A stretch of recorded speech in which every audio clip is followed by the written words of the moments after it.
Bien, vamos a continuar entonces con este cuarto video de la clase de cintura escapular, el segundo del día de hoy, en el cual vamos a estar analizando, como hacemos siempre, en imagen tridimensional todo el componente muscular que ya vieron con Marina en el video número 3 y que complementa la clase de la semana pasada donde analizaron toda la parte estructural ósea y articular del complejo articular del hombro.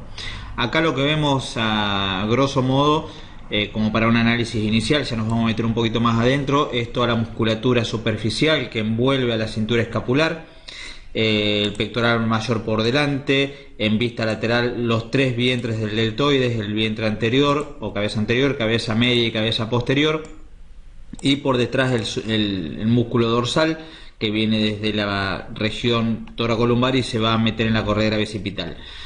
Para ver el resto de las estructuras musculares, como lo vemos en esta otra mitad, necesitamos ya sacar algunos componentes. En este caso está traslúcido y yo voy a terminar de sacar el deltoides y va a quedar en exposición todo lo que es la musculatura del manguito rotador desde su vista posterior, con el infra, el redondo menor, el redondo mayor y el supraespinoso por ahí, y el subescapular allá por delante de la escápula y por detrás de la parrilla costal. Esto lo vamos a volver a ver en unos minutitos cuando analicemos la parte muscular. Inicialmente vamos a retirar todo para hacer un poco más de hincapié en el componente articular y que entendamos cómo está suspendido o enganchado, por decirlo de alguna manera, el esqueleto apendicular del miembro superior a lo que es la caja torácica. Si recordamos un poco la descripción anatómica que hizo en el primer video Marina, la cintura escapular o el complejo articular de hombro que implica la cintura escapular y el brazo está compuesto por lo que es la escápula por detrás como hueso plano, la clavícula por delante y por arriba, y en forma bien lateral el hueso húmero que termina de darle forma a este inicio esquelético del miembro superior. Puntualmente clavícula y escápula formando lo que es la cintura escapular propiamente dicha, y el húmero ya siendo parte de lo que es la estructura esquelética del brazo, origen o inicio del miembro superior. Este tema de cintura escapular es, como lo dijo Marina, es bastante complejo por una cuestión de la cantidad de articulaciones que tiene. En sí nos permite a nosotros, el miembro superior, interactuar con el medio que nos rodea. En la evolución del ser humano pasamos de cuadrupedia a bipedestación. En ese momento, como cuadrúpedos, utilizamos tanto miembro superior como miembro inferior como vía de locomoción. La evolución hizo que nos fuéramos parando, quedara con un volumen más desarrollado el miembro inferior, encargado de trasladar nuestro cuerpo en el espacio para donde querramos ir, y el miembro superior quedó fuera de lo que es la instancia de locomoción, al menos en el hombre, en el ser humano, y se dedicó o fue especializado puntualmente a lo que es la interacción con el medio ambiente. De ahí que necesitaba no solamente desarrollar una capacidad coordinativa y sensitiva en las manos para poder trabajar con las manos, sino una gran versatilidad de movimientos en la raíz del miembro superior, en este caso la cintura escapular y el hombro, para poder tener diferentes posiciones de alcance en lo que es la ejecución de los movimientos que desee. Cuando vemos la estructura anatómica, entendemos que la realidad nos da mucha versatilidad, pero nos deja con una situación de bastante vulnerabilidad en lo que a estabilidad se refiere. De hecho, el miembro superior, si lo miramos desde el punto que querramos, yo no dejo de dejarlo quieto, de moverlo, no dejo de moverlo, no lo quiero dejar quieto para que vean desde todas las vistas cómo ensambla. Ya lo escucharon, tienen un solo punto de contacto óseo y que tiene que ver con la relación entre la clavícula y el manubrio esternal o el esternón, puntualmente en lo que se conoce como articulación externo-clavicular o externo-costoclavicular, único punto de relación ósea. El resto del miembro superior no tiene ningún tipo de contacto estructural desde lo osteológico con el tórax. Las relaciones van a ser entre la escápula y el tórax a partir de planos musculares. Puntualmente, si analizamos esta articulación, era una articulación de encaje recíproco que va a servir de pivote de movimiento para el miembro superior y va a estar cubierta por un componente capsular, ¿sí? Y algunos pequeños ligamentos, los ligamentos externos claviculares, que aquí están señalizados en la imagen en este momento, que rodean la cápsula y le dan estabilidad a la clavícula en su relación ósea con el manubrio esternal. Si vamos hacia afuera, la clavícula tiene un segundo punto de articulación ya para formar lo que es la cintura escapular en sí, en su extremo distal con el omóplato. Puntualmente del omóplato, si recordamos la anatomía, en la cara posterior del omóplato teníamos la espina que nos dividía en fosa supra e infraespinosa, y esa espina terminaba en una estructura cuadrilátera aplanada que era lo que denominábamos acromión.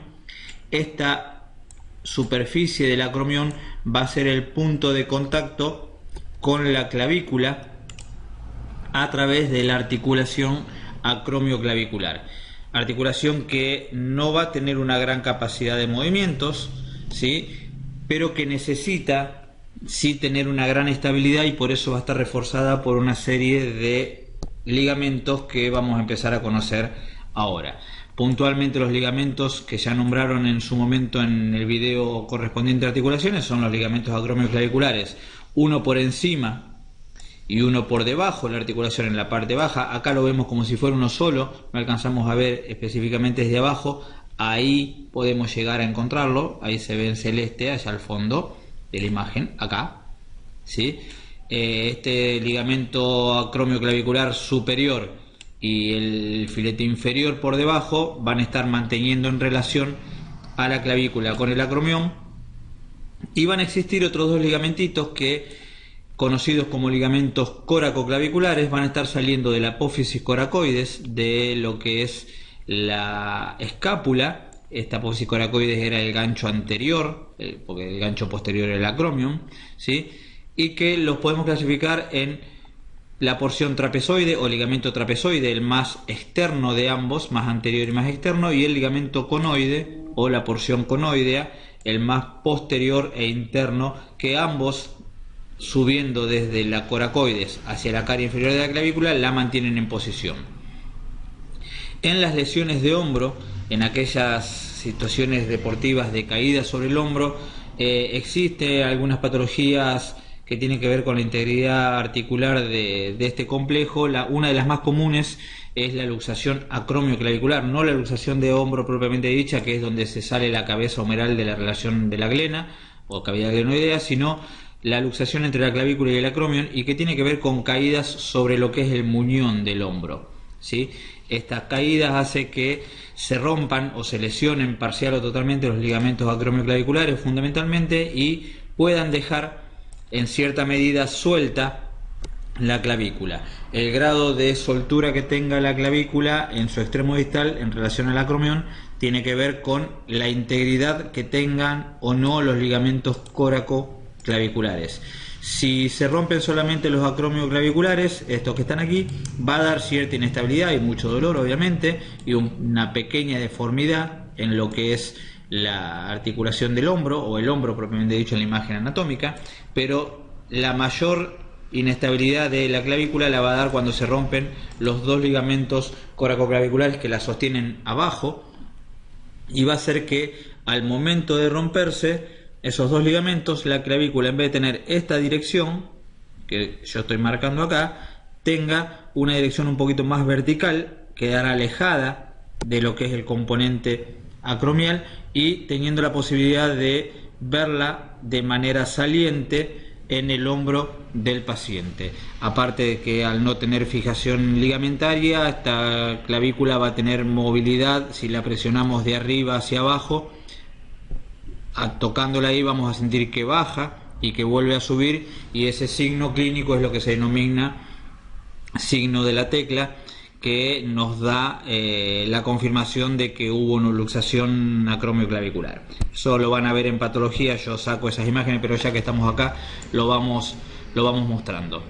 La tercera articulación, ya quizás la más importante por la cantidad de movimientos que tiene, es la articulación que se da entre la cavidad glenoidea de la escápula, que aquí la vemos, aquí lo estoy señalando, no me discrimina solamente la cavidad, sino que me marca toda la escápula al tocarla, pero la fosa que corresponde a la cavidad glenoidea, y el húmero específicamente, vamos a traerlo de nuevo a la imagen más cerca, específicamente la cabeza humeral, la forma cilíndrica que tiene, que nos conforman la articulación escápulo-humeral, que, como vieron en el video anterior, es la más móvil de todas y les permite al hombro todos los movimientos, tanto de flexión, extensión, abducción, aducción, y las rotaciones externa e interna, donde la suma de todos nos da un movimiento extra, que es la circunducción del hombro. Puntualmente lo que vamos a marcar acá es el hecho de que la cabeza humeral está sostenida, y si se fijan ustedes, por una serie de ligamentos que tienen que ver con el córaco humeral, o los coracohumerales, que en sí son un par de fascículos unidos como uno solo, y los glenohumerales superior, medio e inferior, que van a ser quienes contienen desde la cara anterior de la articulación a la cabeza humeral en relación con la cavidad glenoidea. Es llamativo que si lo miramos de atrás, el único que aparece es un segundo fascículo del inferior, que ahí lo tenemos, el ligamento glenohumeral anterior, que dijimos superior, medio e inferior, tiene dos fascículos, uno más anterior, otro más posterior, que sostiene atrás, pero fíjense que bastante descubierta está en la parte postero superior la articulación desde el componente ligamentario. Esto hace que esta articulación puntualmente tenga mucha movilidad, pero sea de bastante poca estabilidad y bastante facilidad para que se luce ante situaciones traumáticas en posiciones específicas. Otro ligamento que aparece acá y que han nombrado también en el componente de video de la articulación es el ligamento córaco-acromial, y fíjense que este ligamento, a diferencia de los otros, no me une dos huesos. Sabemos nosotros ya desde las generalidades de articulaciones que un ligamento tiende a unir una superficie articular con otra superficie articular, un hueso con otro, en este caso escápula con el húmero, para tratar de mantener en posición estable en la estática y la dinámica los pares articulares, es decir, los compañeros articulares, las dos superficies articulares. En este caso, el ligamento acromio coracoideo o córaco-acromial, como quieran llamarlo, lo pueden encontrar de las dos maneras, es un ligamento muy particular que une dos partes de un mismo hueso, en este caso la escápula, que une la apófisis coracoide por delante, el gancho anterior, con el acromion por detrás.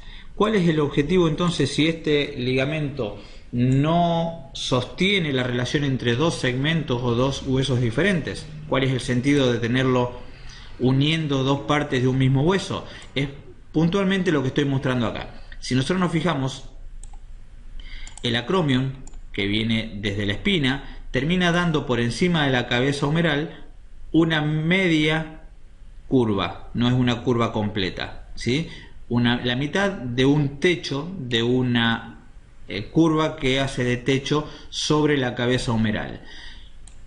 La continuidad de esta curva, para terminar sobre la apófisis coracoide, es completada o es dada por el ligamento córaco-acromial. El objetivo de esto es formar, como les dije, un techo de lo que se denomina túnel subacromial. Si se fijan, entre la cabeza del húmero, el acromion y el ligamento córaco-acromial queda formado un espacio, se los voy a marcar acá, queda formado un espacio, ahí donde yo estoy marcando de verde, ¿sí?, que es conocido con el nombre de túnel acromial, y que por ahí es por donde va a estar saliendo el tendón del músculo supraespinoso, que viniendo desde la fosa supraespinosa pasa por debajo de lo que es la articulación acromio-clavicular, pasa por debajo del túnel subacromial y termina insertándose en el troquíter. Esto lo vamos a ver en detenimiento porque es un punto de fricción importante y que vamos a analizar en la parte muscular para poder entender ciertas patologías de hombro. Ahí tenemos un pantallazo entonces general de lo que corresponde a el componente articular y el componente óseo de la cintura escapular. Entonces, formado por estos tres huesos, clavícula, omóplato y húmero, y a partir de las articulaciones reales, que son las que nombré: la esternocostoclavicular, la acromioclavicular y la escápulo-humeral puntualmente. Ahora, existen otras dos articulaciones denominadas falsas y que tienen que ver con tejidos blandos que terminan complementando la funcionalidad de la cintura escapular. Por un lado, lo que corresponde a la articulación escápulo-torácica, yo señalo una sola costilla, pero es la unión de la caja torácica en general con el omóplato o escápula, donde la escápula se apoya sobre el componente torácico y está dada por planos musculares que vamos a conocer en su momento, que van a ser el subescapular apoyado por delante y el serrato mayor. Esto me da una articulación que es conocida con la característica de ser una articulación tipo sinsarcosis y que permite los movimientos de la escápula, los desplazamientos de la escápula respecto de la parrilla costal o la caja torácica, haciendo que la escápula pueda subir hacia arriba, ir hacia abajo en el movimiento de elevación o descenso, hacia afuera o hacia adentro, volver, ¿sí? Y generar lo que es el movimiento de separación o abducción y aproximación o aducción, y jugar con los componentes de rotación superior o rotación inferior de acuerdo a cómo se oriente la cavidad glenoidea, si mira hacia abajo, rotación inferior, o rotación superior si mira hacia arriba, acompañando, como les dijo Marina en el video, los movimientos del húmero en el espacio. Cuando el húmero llega a una determinada posición, imaginen que el húmero está,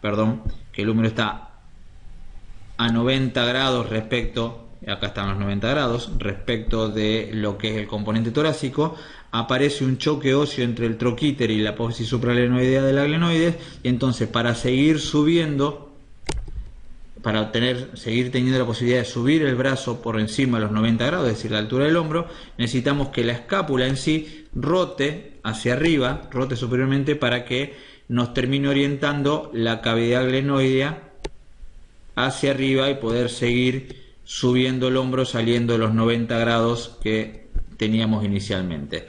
En este caso, esas rotaciones superiores e inferiores van a estar dadas todo por músculos que corresponden, al igual que la elevación, la depresión y lo que es separación y aproximación, por todos músculos que corresponden a la escápula en su relación con el tórax. Ya ahora vamos a analizar un poquito los músculos que van a formar parte, los vamos a nombrar antes de empezar a reconocerlos. Y la otra articulación, que es una articulación también falsa porque no hay componentes óseos reales, sino que es de tejidos blandos, es la que se conoce como articulación subdeltoidea y que se da por encima de lo que es el túnel subacromial y por debajo del músculo deltoides, que iría aquí arriba, ubicando una bolsita serosa que facilita el movimiento y minimiza lo que es el rozamiento del deltoide sobre estas estructuras que son bastante sensibles y que nos da la posibilidad de mejorar la movilidad de hombro. Entonces, para la cintura escapular, tres componentes articulares reales: esternocostoclavicular, acromioclavicular y escápulo-humeral, y dos componentes falsos, la subdeltoidea y la escápulo-torácica. Vamos entonces a hacer un pequeño apartado antes de meternos en el componente muscular. Si miramos esto, ya algunos músculos conocimos todos los músculos que forman parte del tórax, ¿sí? Vimos todo esto, vimos trapecios, vimos dorsales, vimos músculos profundos, pero la salvedad que yo quiero hacer acá es lo siguiente: es el hecho de que, si bien ya describieron muchos músculos que tienen que ver con la movilidad de escápula y la movilidad de hombro, tenemos que entender cómo funciona esto. De acuerdo a cómo está, la escápula es un hueso que está suelto sobre la parrilla costal, ¿sí? Y como dijimos, fijada solamente anteriormente por la clavícula contra el esternón. El peso del brazo es sustancialmente más importante que el peso propio de la escápula. Entonces, vamos a necesitar de todo un sistema muscular para que la efectividad del movimiento en el espacio del hombro o del brazo y de la mano, por ende, sea realmente importante, porque si no tenemos una buena mecánica escápulo-torácica, va a ser imposible que el húmero y el brazo en consecuencia y todo el miembro superior se mueva efectivamente por el espacio. Si bien hay músculos que cumplen muy bien esa función, no siempre se los entrena como corresponde y el hombro puede fallar. Es la causa más común de falla mecánica en el miembro superior. Acá vamos a tener entonces que diferenciar lo que son músculos que van de la escápula al tórax y a la columna y que la mantienen en posición, y músculos que van desde la escápula al húmero y que son los encargados de mover el brazo. Entonces, dos sistemas musculares diferentes. Uno, el escápulo torácico, donde los músculos salen de parilla costal, ya sea anterior o posterior, esto es indistinto, esto lo vamos a ir conociendo, pero salen de parilla costal y columna para terminar en la escápula y a partir de ahí darle movimiento y estabilidad al omóplato sobre la parilla costal, y otros músculos que van entonces desde la escápula hacia el húmero, los escapulohumerales, que van a ser quienes se encargan del movimiento propiamente dicho de la articulación glenohumeral. ¿Está?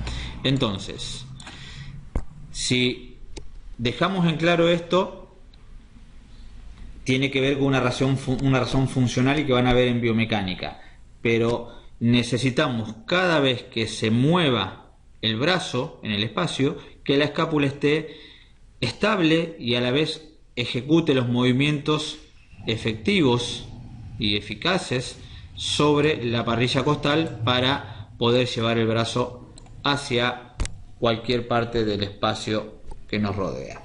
De ahí la importancia de los dos sistemas trabajando como uno solo, tanto el sistema muscular escápulo-torácico como el sistema muscular escápulo-humeral. Entonces vamos a tomar un instante para poner los músculos aquí y empezar a analizarlos como corresponde en toda su magnitud.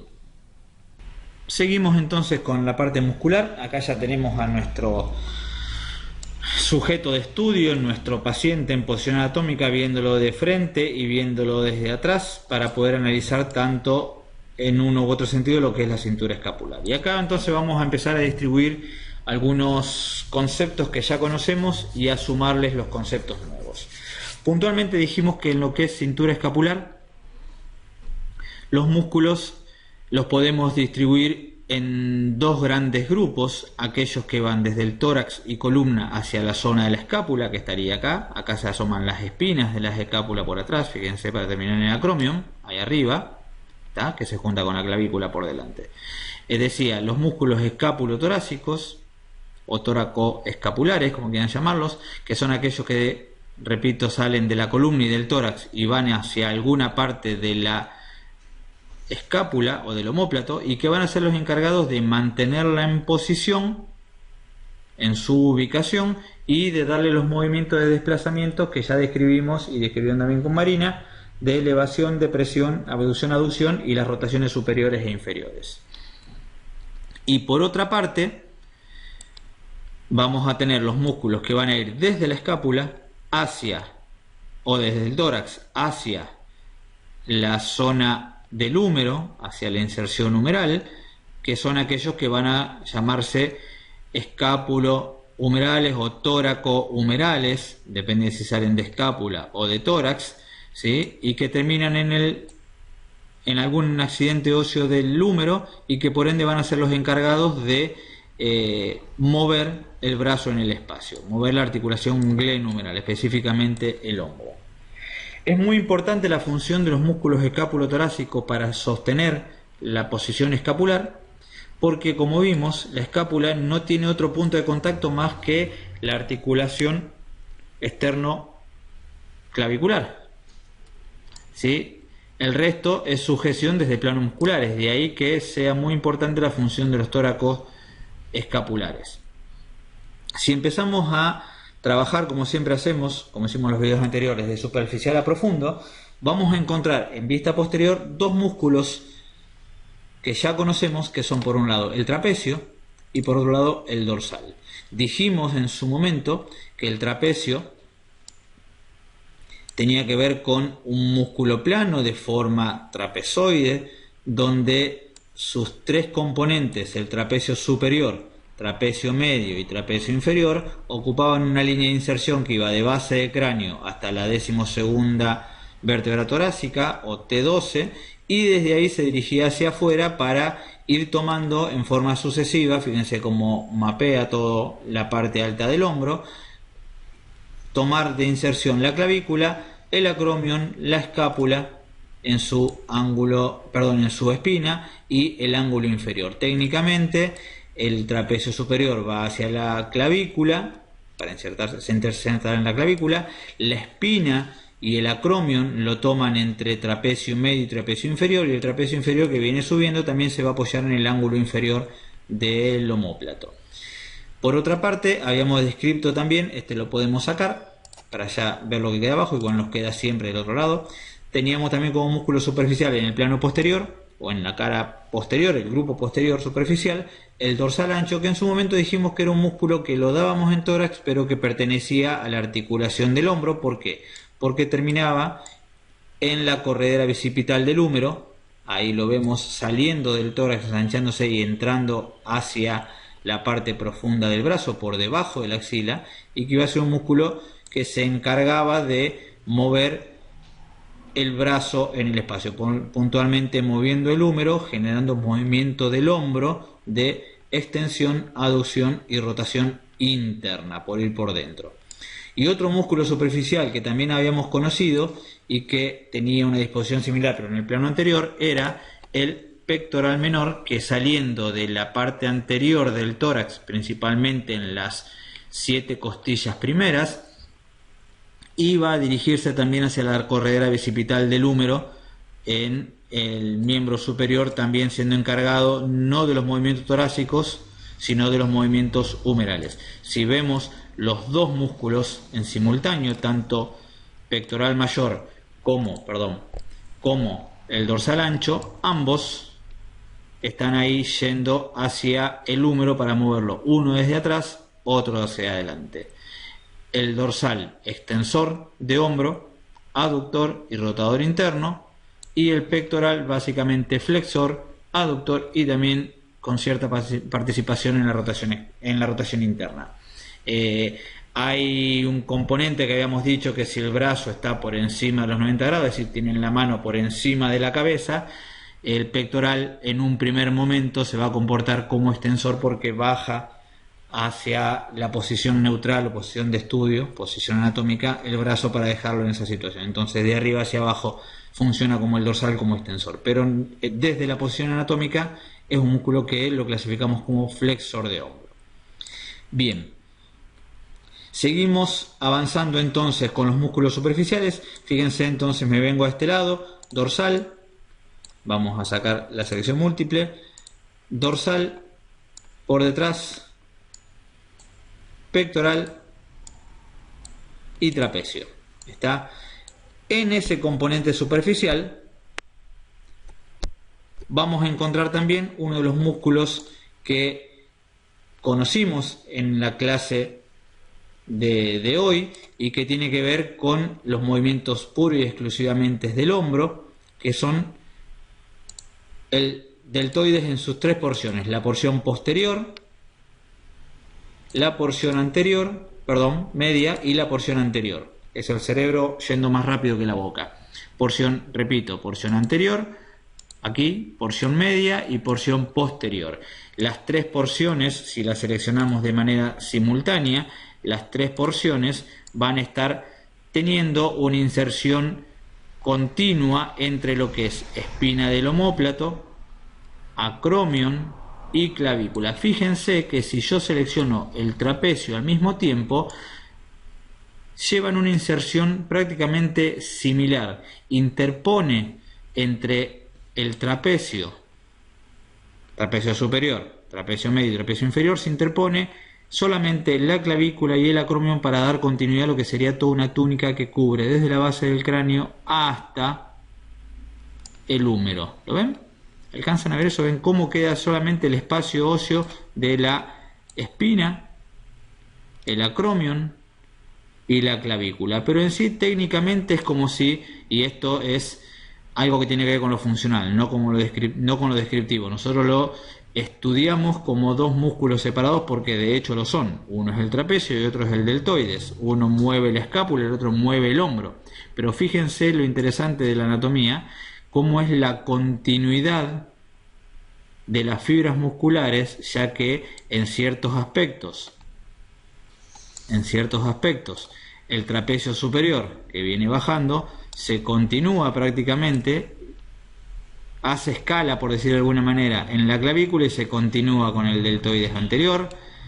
El trapecio medio viene, hace escala en el acromion y se continúa con el con el deltoides medio y parte del deltoides posterior, y el trapecio inferior que va a unir ahí abajo como para cerrar toda esa estructura. ¿Ven cómo dan continuidad funcionar los músculos? Esto es importante en el ensamble mecánico que tiene la escápula, controlada desde el tórax, para los movimientos del húmero en relación a la escápula, ¿sí? Yo libero toda esta selección múltiple como para que sigamos avanzando. Habiendo sacado el trapecio, del lado derecho tenemos, ¿sí?, los tres componentes del deltoides, como decíamos, ¿sí? Si retiramos ese deltoide, vamos a sacar el cutáneo del cuello también, nos queda por aquí el pectoral mayor. Fíjense el movimiento de torsión que hace el pectoral mayor, el tendón del pectoral mayor antes de encontrar la corredera bicipital del húmero. Pectoral mayor, músculo del grupo anterior, ¿sí?, superficial de tórax, que ya dijimos saliendo de clavícula y costillas va hacia la corredera bicipital para la flexión. Eliminamos ese componente también y empezamos a encontrar los músculos que son profundos de la cintura escapular. ¿Ah? Acá nos aparecen otros músculos que ya conocimos y volvemos a hacer hincapié en la relación esta de continuidad de los músculos, ¿sí? Vean cómo músculos que ya vimos la semana pasada como músculos del tórax, saliendo de la región vertebral, últimas vértebras cervicales y primeras dorsales, van a ir a buscar el borde interno del omóplato. Yo voy a marcar la escápula ahí, va a ir a buscar el borde interno del omóplato. Fíjense que eso queda todo tapado por el trapecio, pero ahí los tenemos bien distribuidos: la fosa subescapular, la infraescapular, la espina, el acromion, ¿sí?, lo que es el borde interno de la escápula. Y en ese borde interno, decía, vienen los músculos que son parte de tórax, que ya conocimos, y que son el romboideo menor, el romboideo mayor y el angular o elevador de la escápula, que lo conocieron con Marina en la descripción que hizo de los músculos escapulares. De tórax puntualmente describimos romboideos menor y romboideos mayor, que junto con el trapecio medio se encargaban de la aproximación de la escápula. Es decir, estos músculos llevan la escápula hacia la columna. El angular del omóplato o elevador de la escápula, encargado de elevarla, llevarla hacia arriba, hacer la elevación escapular junto con el trapecio superior. Fíjense que por debajo del trapecio superior viene el angular, por debajo del trapecio medio aparecen los romboideos menor y mayor, y el único que no tengo acá graficado y que no tiene reemplazo, y esto lo transforma en un músculo fundamental, y ahora voy a explicar el porqué, es el trapecio inferior, que va a tomar la parte baja de la escápula, el ángulo inferior y la espina, para ser el encargado de la depresión o descenso escapular. ¿Qué quiere decir con esto? Que no tiene reemplazo. Si el trapecio superior se encarga de la elevación y el elevador de la escápula, como bien lo dice el nombre también, son dos músculos participando en un movimiento. Si el trapecio medio al igual que los romboides, aducen la escápula, ya sea romboide mayor y menor, aducen la escápula, son dos músculos, uno profundo y uno superficial, o superficial y medio superficial para ser exactos, encargados de la aproximación, pero cuando vamos al descenso nos queda el trapecio como músculo superficial, pero no tengo nada que lo reemplace. De ahí que la importancia de manejar un buen tono y una buena capacidad de movimiento del trapecio inferior, porque va a ser uno de los pocos músculos encargados de deprimir la escápula, descenderla, y si la escápula no desciende o está alta, el hombro entero falla. Muy biomecánico, pero interesante que ya vayan escuchando el concepto. Bien, otro músculo que vimos en zona torácica y que iba hacia la escápula era el serrato anterior. El serrato anterior, o serrato mayor, va a ser el músculo encargado, dijimos, de saliendo de las caras anterolaterales de las costillas, recorrer toda la parrilla costal y ir a buscar el borde interno de la escápula, pasando por entre la escápula y el tórax, y va a ser el encargado de darle vida a la función de la articulación que describieron como escápulo-torácicas y que clasificamos como una sinsarcosis. Es entre el serrato mayor y el subescapular, que está por ahí adentro, que va del lado de la fosa escapular, la cara anterior, la fosa subescapular, la cara anterior del omóplato. Entre esos dos se me está formando lo que es la sinsarcosis o articulación funcional de la cintura escapular. ¿Está?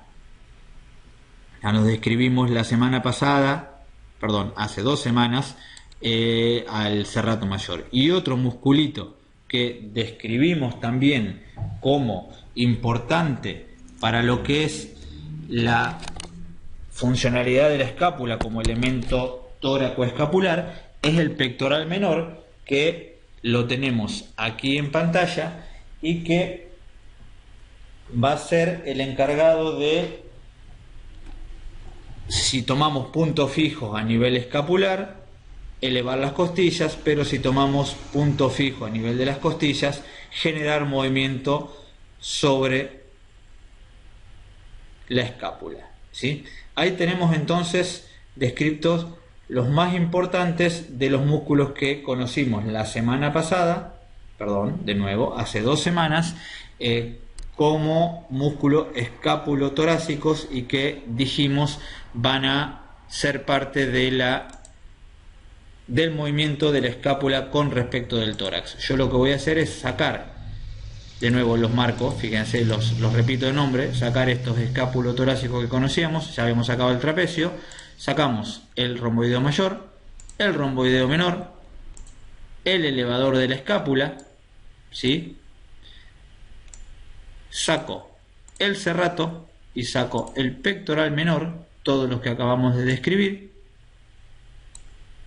los elimino y me va a quedar ya expuesta la escápula para a partir de ahí analizar los músculos que van hacia la extremidad superior del húmero y que me van a dar movimiento en la glena humeral.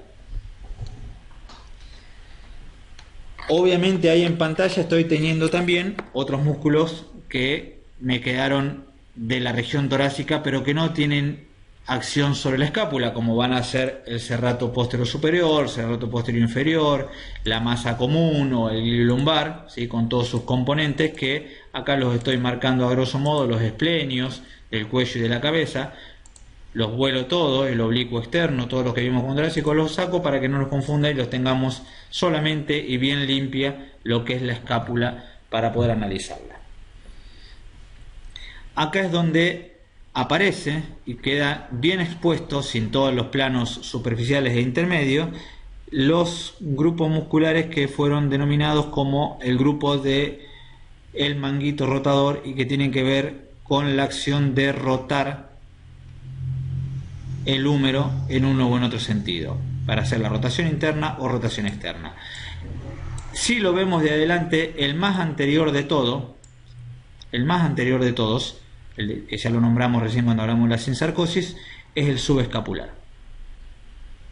Este subescapular va a ser pura y exclusivamente rotador interno y, como lo dijimos, sale desde la fosa subescapular y se dirige al troquín, la parte anterior o anterosuperior del húmero, ¿sí?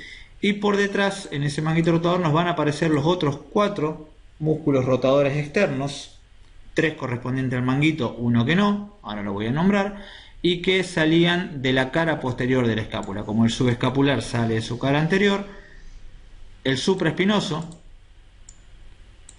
el infraespinoso, el redondo menor y el redondo mayor son los otros músculos que están encargados junto con el subescapular de generar básicamente el control rotacional del hombro. Ahora, un pequeño detalle al respecto de esto.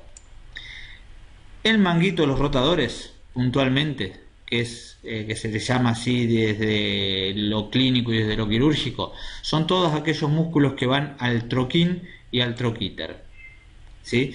Puntualmente al troquín va el subescapular y al troquíter, que era la eminencia saliente bien lateral del húmero, van a ir el supraespinoso, el infraespinoso y el redondo menor. Así como el subescapular se encarga de la rotación interna,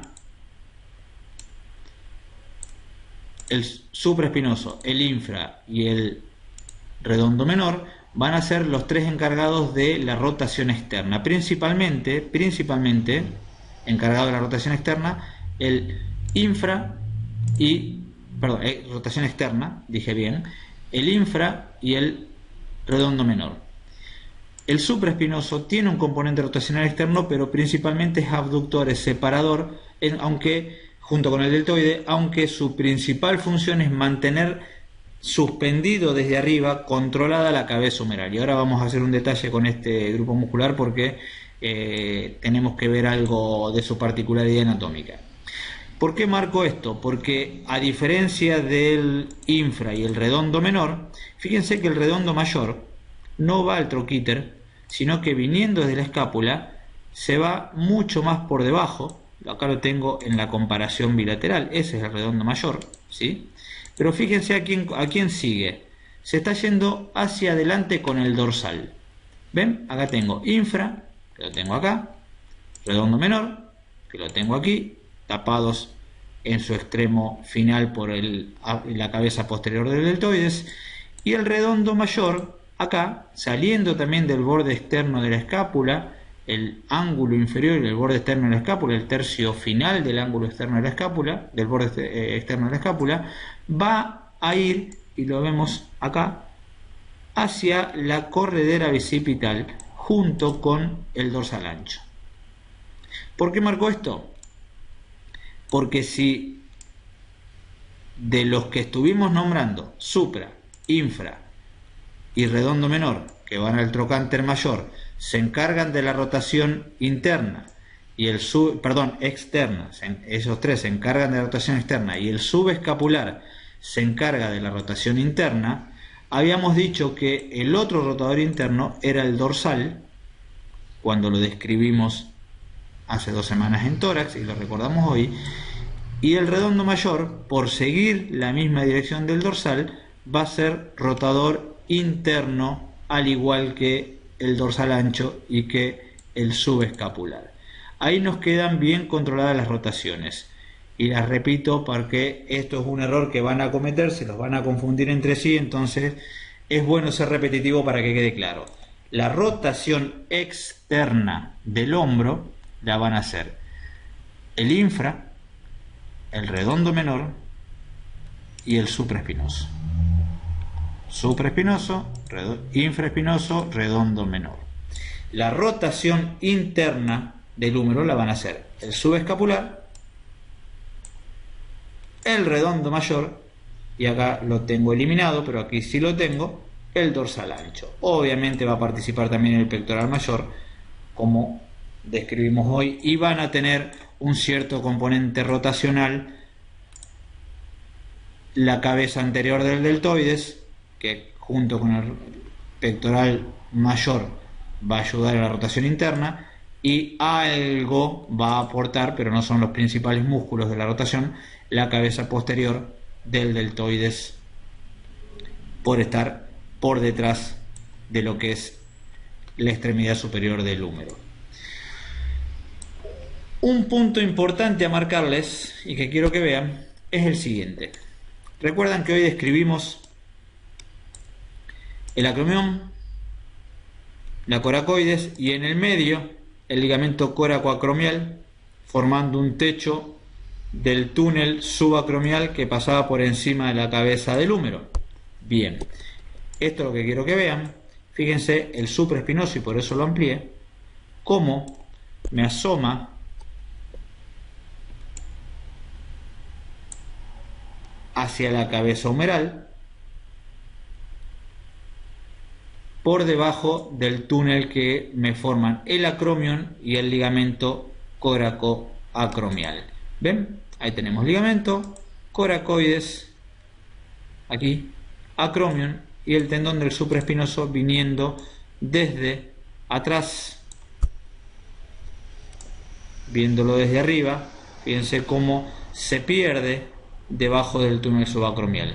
Tenemos la clavícula, tenemos el acromion, acá teníamos esto tan translúcida la clavícula, pero tenemos bien marcado lo que es la relación. A ver, lo mostramos en el otro hombro para que lo tenemos sin traslucir.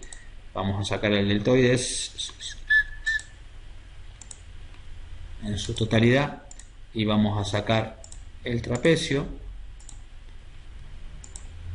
y me aparece de nuevo el supraespinoso pasando por debajo de la clavícula y del acromion de la escápula.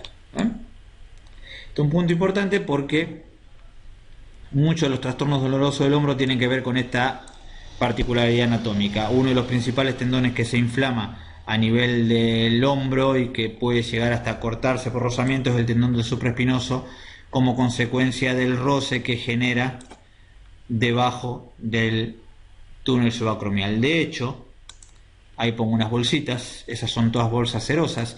Esa es la bolsa subdeltoidea, la bolsa subcutánea acromial, ¿sí? Ahí está la subacromial. Entre estas bolsas, la bolsa subdeltoidea está aquí.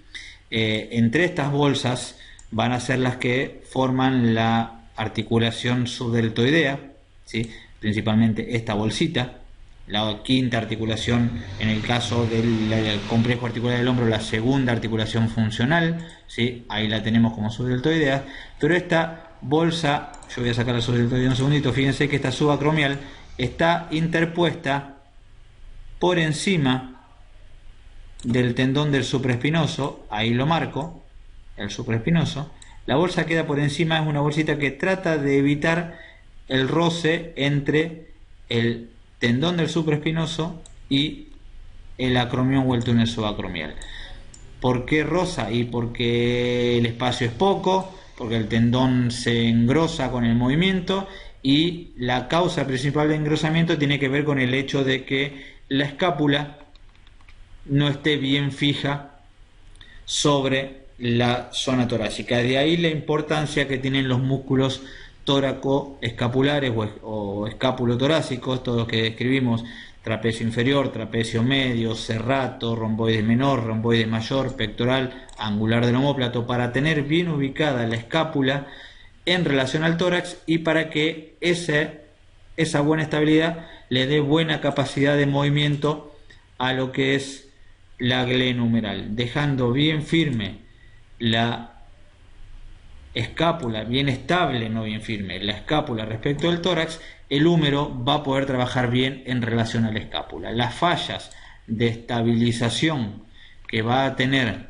la escápula respecto al tórax lo van a conocer en segundo año en biomecánica con el nombre de diskinesia escapular, una alteración cinética, ergo una alteración de movimiento de la escápula respecto del tórax. Es la causa principal de los dolores de hombro. Lo otro que nos queda por ver son algunos musculitos que estaban agregados al final. El bíceps, la porción corta, estaban agregados al final del video de músculos, saliendo de la apófisis coracoides, ¿sí? El bíceps, porción larga, saliendo de la apófisis supraglenoidea, es decir, de la parte superior, el vértice superior de la cavidad glenoidea. Ahí fíjense el componente de giro que hace el tendón. Está extraído el húmero. Yo extraje el húmero para que podamos ver bien de dónde salen las inserciones a nivel escapular, a nivel glenoideo. Bien por encima de la cavidad glenoidea, que la tenemos aquí, en el vértice superior, en la apófisis supraglenoidea, sale el tendón del bíceps, porción larga, de la coracoides, que la estoy señalando ahí, sale la porción corta, y juntos van a ir a formar los dos vientres, uno, esperen que selecciono los dos a la vez, y el otro, para tomar inserción en la tuberosidad bicipital en el radio y ser el principal flexor de codo. Pero por pasar por delante de la articulación del hombro, son también los bíceps, porción larga y corta, o si queremos hacerlo más fácil, el bíceps flexor del hombro al mismo tiempo que flexor de codo. En el caso posterior tenemos el tríceps en su cabeza larga, la cabeza lateral, y por aquí por debajo la cabeza medial, ¿sí?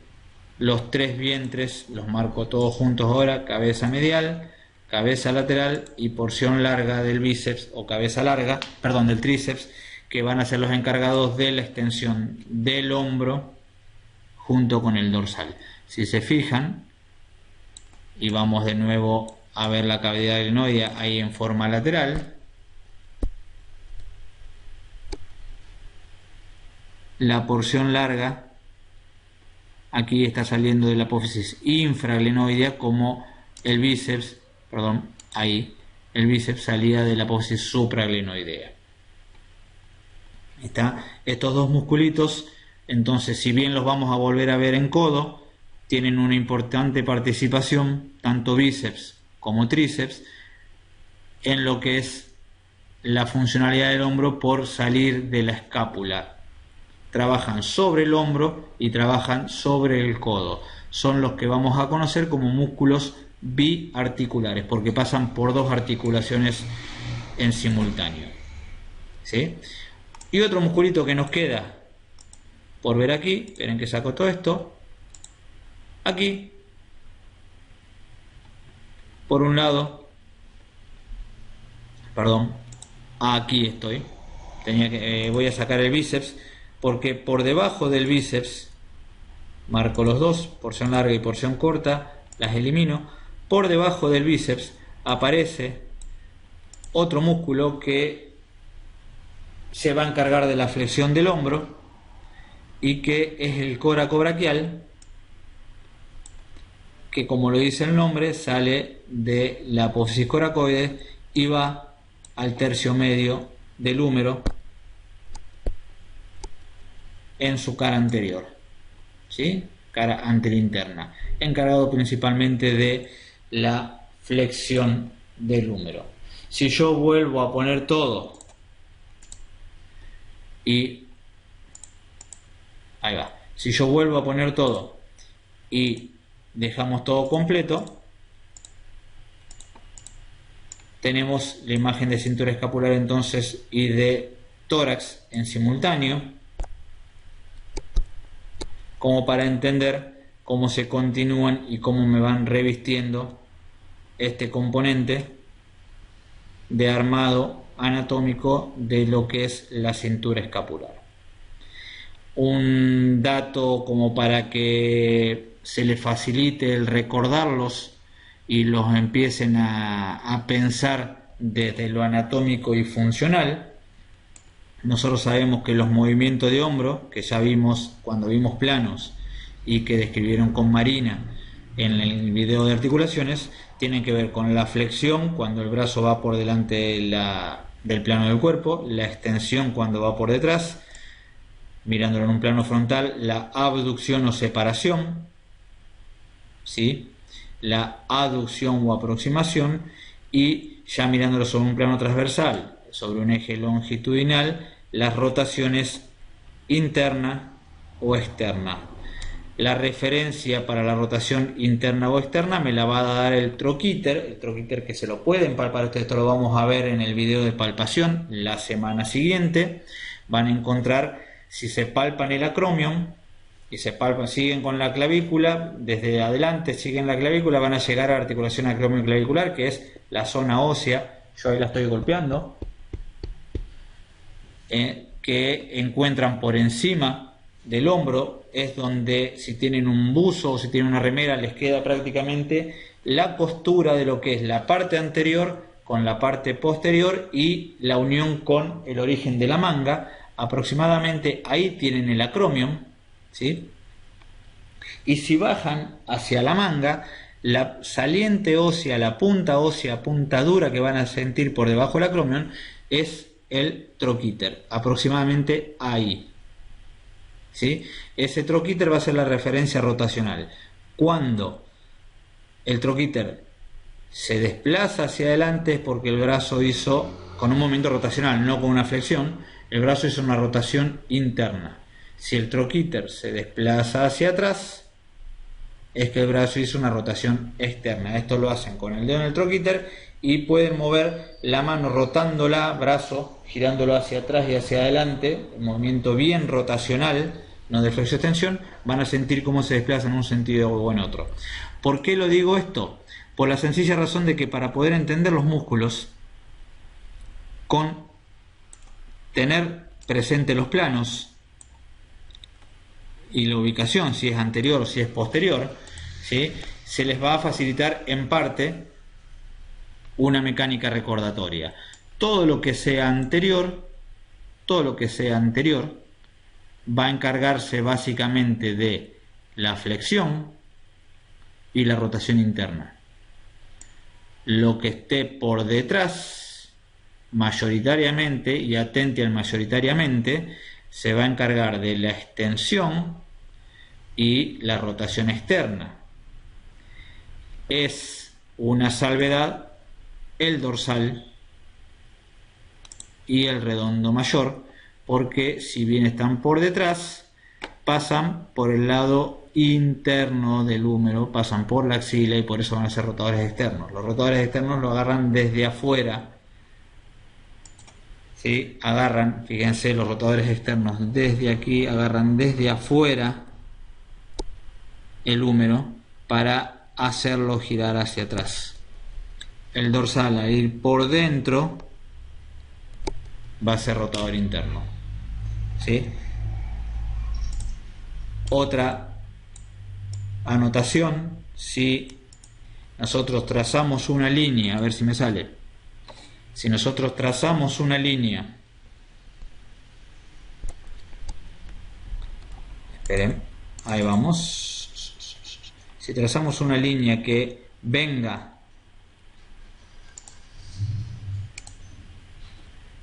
por delante, o por, mejor dicho, por el eje del húmero, ¿sí?, todo lo que esté llegando al húmero por dentro de esa línea va a ser encargado de aproximarlo.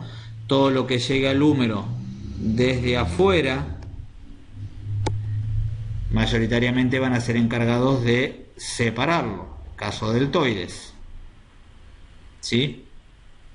Entonces, teniendo en cuenta la ubicación de dónde está el músculo, ya puedo tener una idea aproximada de cómo va a funcionar ese músculo, de qué movimiento va a hacer. Después me quedará tener bien en cuenta si pasa excepcionalmente por algún lugar, como caso el dorsal o el redondo, que me pueda cambiar alguna función. Bien, ahí tenemos entonces la idea de toda la musculatura de cintura escapular. Espero que le haya sido claro. Se empiezan a complicar, se empiezan a sumar muchos músculos. Siempre terminamos con la misma sugerencia: tengan en cuenta no solamente del ir fijándolos por nombres y por origen e inserción, sino de tomarse el trabajito siempre de armar los cuadros de funciones como hicimos en columna, en este caso poniendo, discriminar dos cuadros: un cuadro para el movimiento de escápula, ejemplo elevación, y poner todos los músculos que forman parte de la elevación de la escápula, depresión o descenso, aducción o abducción de escápula y completarlo, y hacer lo mismo exactamente con los músculos escápulo-humerales o glenohumerales para ver los movimientos propios del hombro y ahí armar su cuadro con respecto a la flexión de hombro, extensión de hombro, rotación interna, rotación externa, aducción o abducción, ¿sí? Para poder recordarlos desde las funciones de forma rápida sin tener que andar repasándolos uno por uno con origen e inserción. El último movimiento que queda es un movimiento de circunducción donde se combinan todos y obviamente no podemos decir qué músculo hace la circunducción porque son los mismos músculos que hacen los movimientos que componen esa circunducción. Si la circunducción es la sumatoria de flexión, abducción, rotación externa, más extensión, aducción y rotación interna para completar el círculo, a dibujar un círculo con la mano, ¿sí? Hacer vueltas de brazo alrededor del hombro, bien amplio. Los músculos encargados van a ser, cuando haga la flexión, los encargados de la flexión, cuando haga la extensión, los encargados de la extensión, y así sucesivamente. No hay un músculo específico o un grupo que haga la circunducción, sino que es la suma de todos aquellos que participan en los movimientos que componen la circunducción. Bueno, los voy a dejar, ya llevamos prácticamente una horita de descripción del video, así que espero que les haya sido claro y recuerden volver a ver estos temas desde la aplicación que cada uno de ustedes tiene.